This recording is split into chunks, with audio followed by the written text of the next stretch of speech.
இங்க வாப்பா. ராணின்னு யாரும் உனக்கு தெரியுமாப்பா? எனக்கு ஏன் தெரியாதுல்ல. அப்புறம் உனக்கு லெட்டர் வந்திருக்கு. யாரு? எனக்கா இருக்காது, வேற யாருக்கா இருக்கும். கொடுங்க. ஜிபி முத்து தானே உங்க பேரு? ஆமா. உங்களுக்கு தான் லெட்டர் வந்திருக்கு ராணின்னு. அநேகமா உங்க லவ்வரா இருப்பா போல. உடம்ப இரும்பாக்கிக்கடா. நீங்களாச்சும் அந்த ராணியாச்சு. அடமலா ஆரம்பிச்சு வெளுத்து வாங்க போகுது. யார் ராணி? எனக்கு யாருமே இல்லைல்ல. எனக்கு அன்பு அத்தான் ஜிபி முத்துவிற்கு உங்கள் அருமை காதலி ராணி எழுதி கொள்வது. மயனுக்கு தெரியாம நம்ம எத்தனை நாள் கடற்கரை ஓரத்திலே ஒதுங்குறது? நம்ம ஓடி போறதா இல்லையா? உனக்கு உன் மயம் முக்கியமா, நான் முக்கியமா? லவ் யூ மாமா. உம்மா. இந்த வயசுல உனக்கு பொம்பளை கேக்குது. என்ன அப்பனு மைனும் அடிச்சுக்கிறாங்க நீங்க வந்துட்டு போனதுக்கு அப்புறம்?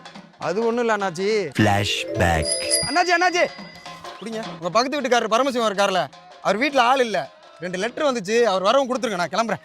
இல்ல பேயில போவான். இதான் வேலை எனக்கு. செத்த பேயில.